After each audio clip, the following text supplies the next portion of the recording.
Hey guys, welcome back to Just Carve Rob, and this is Rob. This is a tape. This is a ruler. Okay, so I'm taking a little break from the car stick.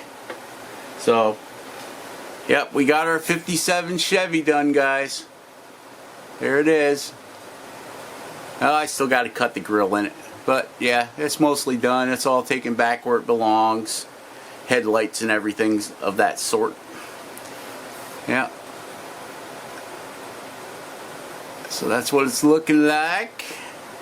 Got a couple more cars to carve into it. We got a 1930 Studebaker we're going to carve in it, and we've got a 1957 Studebaker we're going to carve into it.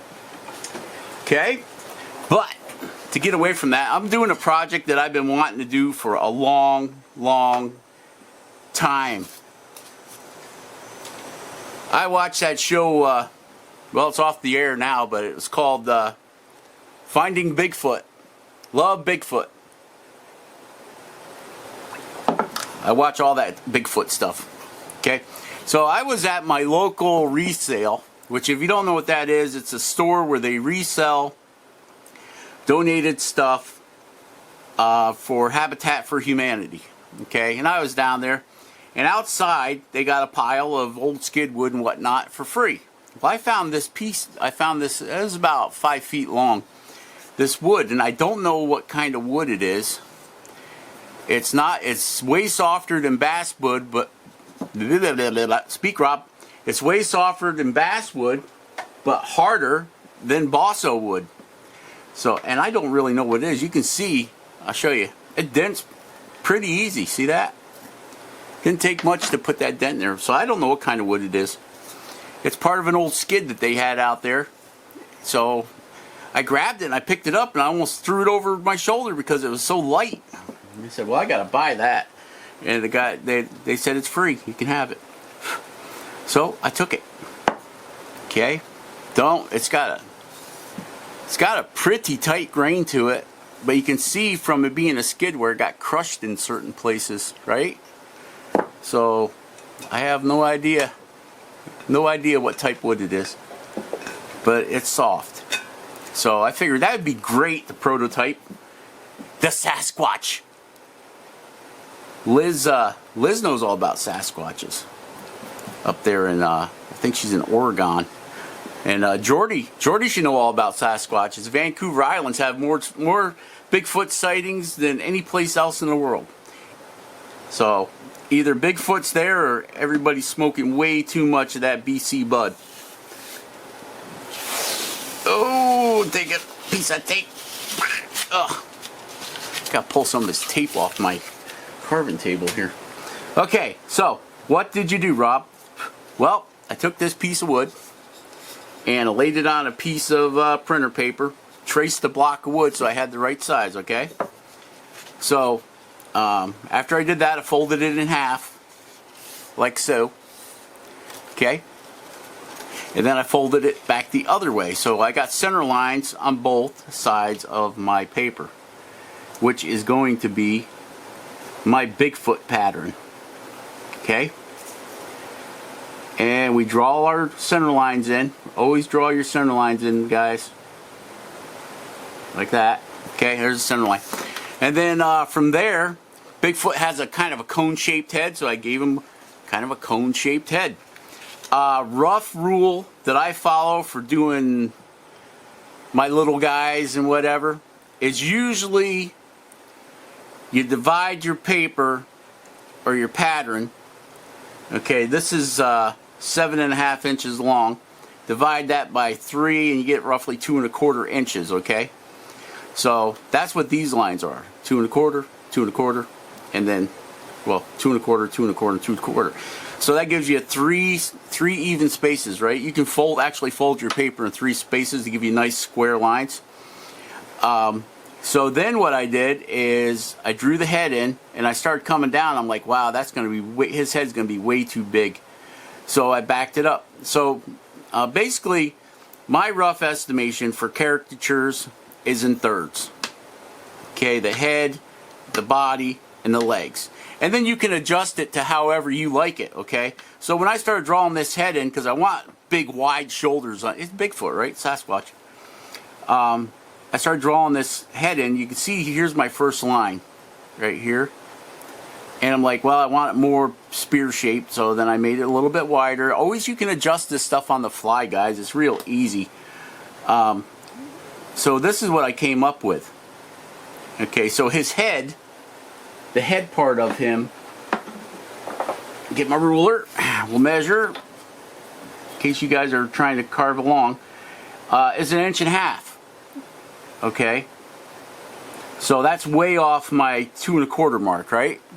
But I figure a 2.5, because that would put his shoulders way down here. So I figured we'd make his body a little bit taller. So if you go from the top of his shoulder, his head is only going to be 1.5 inches high.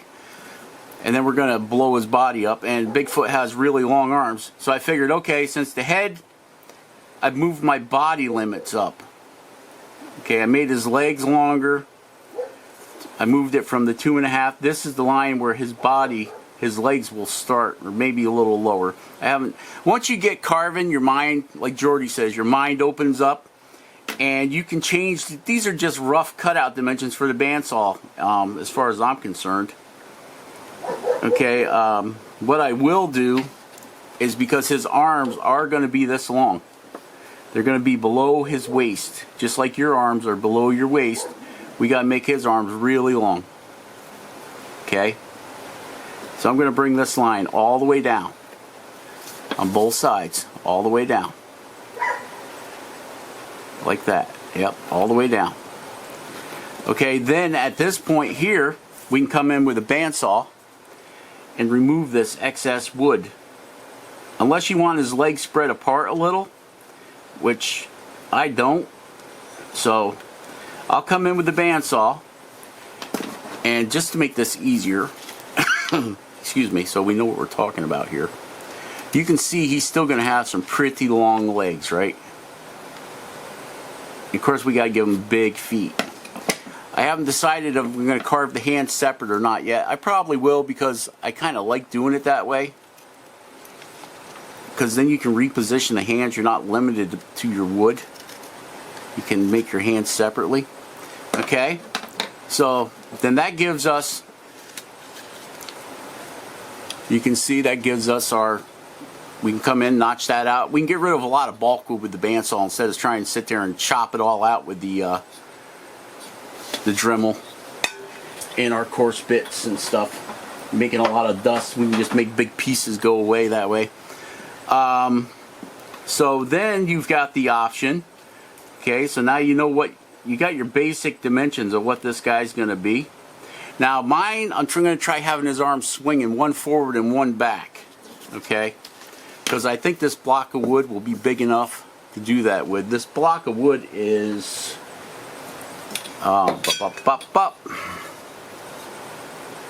is 3 inches wide by 2.25. Okay, so that's a pretty good sized block of wood.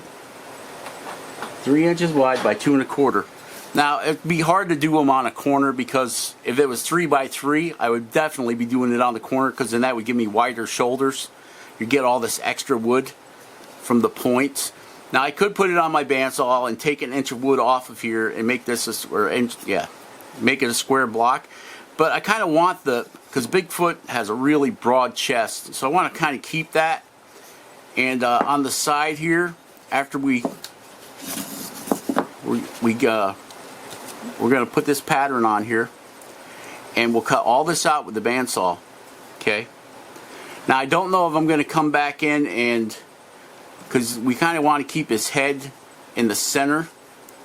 So we'll put our center lines on our block of wood as well. Okay.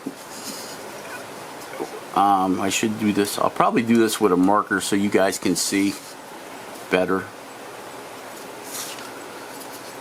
Okay. So let's go ahead and take our marker. I don't like using these markers because they really stain the wood. So we're going to go, let's see. It'd be 1.5 inches in on both sides. 1.5 inches in on both sides. And then we can, the problem with using these Sharpie markers is, watch this. See how that just blows out, just scatters right out of there? But I'll do it quick so it doesn't get to suck that much ink in. Okay, so there's our center line. And we put our Bigfoot on here. And we center our center lines up. And then we can go ahead and, you can either glue Bigfoot, our template, on here, or you can draw it on. You know, it all depends on how accurate you want to make it. Okay? We don't care, because he probably is going to end up into a different form than what we're doing here anyway. Okay? And then we just have to come down here and mark in like that. It's always nice to keep your patterns. Everything that I've ever done, like my wizard patterns and stuff like that, I keep in case I want to do it again. Okay, so that basically gives us the rough out for the saw. We can come in here, we can zip these lines out. You know, they don't have to be all that great. We can even come in this way on the side and do some cutting to like bring the feet back on both sides. Thus the great reason for a pattern is because you can also take this pattern, put it on the other side. Like we're doing arm swinging, and we may do the legs walking. Like we'll have this arm swinging this way and the leg stepping back that way or something. So it's nice to have a pattern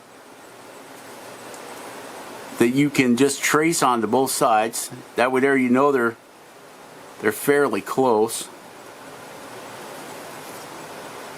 And you're like, yeah, Rob, but you're only cutting. You can only use one side of the bandsaw to cut. Yeah, you're right. But this also allows me to draw my arms all the way around, right? So I can put my benchmarks all the way around this guy. So you see now we got arm here and arm here. All we got to do is take our ruler like that, and then all we got to do is take our ruler and mark it up this way here. Oops, like that. That connects his arms. So now we know where his arms are from both sides. So if we decide to take this piece of wood, which we will, we'll make another pattern. And I'll do it the same way with a piece of paper. Okay. For the side here. Because then I can draw his head. Because we'll pick the center line here. I'll take another piece of paper. I'll lay this on it. Trace this. Cut it out. Draw my side view. Now you only got to do it once, okay? Because you're going to work off from the center line, right? So we can draw our center line in with our pattern, and if we're going to have this arm swinging forward, guess what? If we flip our pattern over on this side, his arm will be swinging the other way. And we can do the same thing with the leg.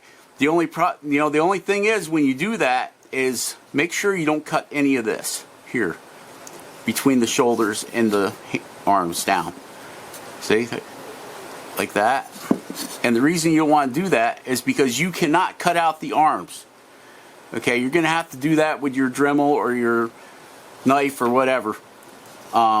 Because like I said, we're going to have one arm swinging this way and one arm swinging this way. And if we try cutting that out, the problem there is going to, our problem is going to be is that both arms will be swinging. Well, and we could end up with 4 arms, okay? Which is cool because we just get rid of one arm, okay? So, and the same way with the legs. If we're going to have them walking, one leg forward, one leg back, we're going to, if this arm's going this way, we're going to put his leg this way, and this leg this way. Okay, I know I'm babbling. Just show us, Rob. Shut up and carve, Rob. Just carve. Hey, by the way, I made a pattern for the handle on our walking stick. This is what it's going to look like, I think. I'm conflicted between this style handle or making it look like the head of a ball-peen hammer. Okay, because it's a car stick, I'm thinking, well, it should be something related to cars, like a wrench. Make the handle look like a wrench, like an open-end wrench, open end on one end and close end on the other, or a ball-peen hammer or something like that, because it's got all cars on it. Or we can go with this old English style gentleman's walking stick head. Okay, I was fortunate enough, I picked up some wood, some old wood from a friend of mine, and I got about 8 feet of this. And you're like, Rob, that's just an old pine 2x6. No, it's not, guys. This is actually a 2x6 poplar. 2x6 poplar. And somebody had glued the two of them together, and I don't know what they were doing with it, but they had glued it together and doweled it. And then they had holes, 2 big holes drilled in it on each end of this 4 foot. So it was an 8 foot 2x6. They cut it in half. They drilled 2 big holes in it halfway through. So the only thing I can figure is they're making some kind of rack or something and abandoned it. So I picked it up off of a friend of mine. Unfortunately, he's passed away now. But a friend of mine, and I just ran it through my bandsaw and split the 2 pieces apart. Because you know how much a 2x6 poplar board cost? Oh my goodness. So I got lucky there. Okay, but you can use, I'm going to end up trimming this down because, you know, it's 1 3/4 wide. So there again, it's not the standard 1.5 2x4 or 2x6. So I'm going to end up having to shave this down a little bit so that it's comfortable in your hand. But it's always nice to start with something bigger. But anyway, what I'm getting at is usually I use the part of the popple dowel that I cut off. But I wanted to go something a little fancier because this is for Just Carved Rob. When my back's acting up, I lose feeling in my left leg. So a lot of times I need a kickstand. So let me know in the comments what you guys think. Should we go with a fancy handle like this, or should we just use half a wooden dowel, a piece of wooden dowel, and carve it? Or should we go with the ball-peen hammer type deal, or a wrench or something of that nature? Let me know in the comments, guys. Let me know what you think. All right. And we are getting absolutely nowhere today. Okay, so I'm going to put that to the side. I'm going to wait till I see some comments on this video before I decide what I'm going to do with the handle. Okay, so, wow, we're already getting into 20 minutes in this video.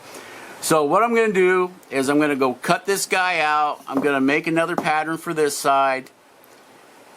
Because I got a feeling I'm going to take some of the head off. I don't know yet. Because I think we want to get our head back more towards center. So we have to, because otherwise if we left the head way forward, he's going to have a big hump on his back, and then we won't be able to swing his arms either.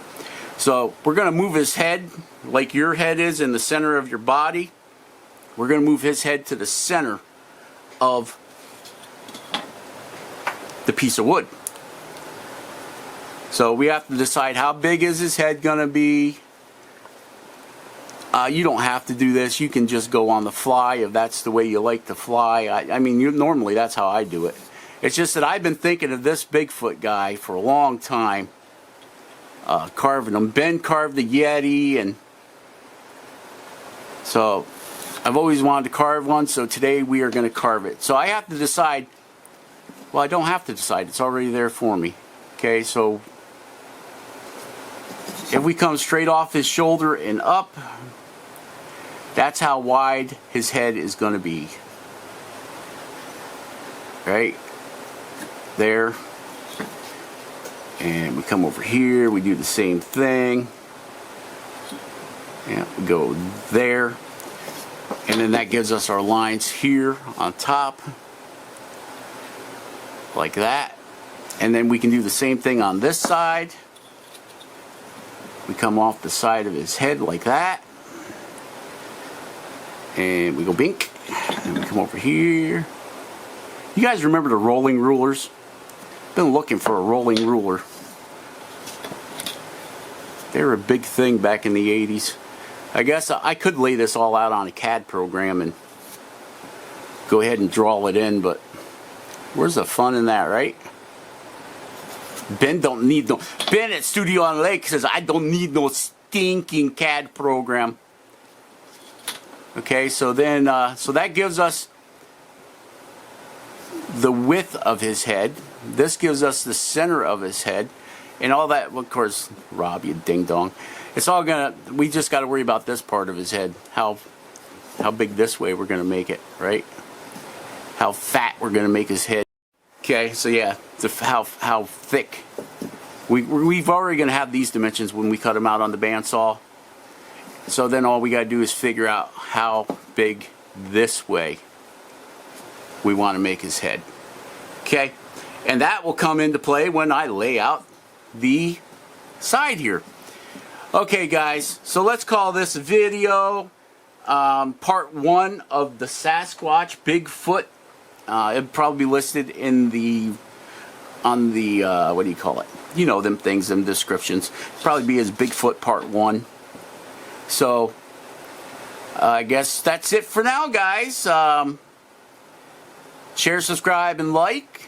And be awesome. Carve something awesome. Carve every day, friends. Carve every day. Even with a boo-boo finger. I try to carve every day, my goodness. It is getting a lot better. Thank you to all the well-wishers. I do appreciate your comments, and I do appreciate if you pray. I appreciate your prayers, and I appreciate asking how I am. I do. I appreciate it. So, until next time, Jordy at Carving Fusion, Ben, Studio on the Lake. We're making a Bigfoot, guys. Jordy's taking a couple days off. Ben's working on his whirly gigs. And Cleve over there at Cleve's Backyard Woodworking, he's reviewing some tools. Go check that out. Mario Tata, he's making dragonflies. Pete Blair's making dragonflies. Everybody's making dragonflies. I still haven't got, I've got a 3-foot dragonfly that I haven't completed because I've been working on vehicles. The only dragonfly that I actually have completed for Jordy's dragonfly contest is, and I really like this guy, is the evil Rick dragonfly. It's the only dragonfly I have completed so far, guys. Evil Rick dragonfly. I want to mount this on a stick if I ever get the opportunity to get back in the woods and find me a nice Y branch or something to mount the evil Rick dragonfly on. Yep. So that's my dragonfly. It looks like an eagle, but it's actually dragonfly. Fly away, fly away. Go talk to Saki there, evil Rick. All right. So we'll catch you next time, guys. Share, subscribe, and like. Share, subscribe, and like. Sounds like a rap song. Share, subscribe, like. All right.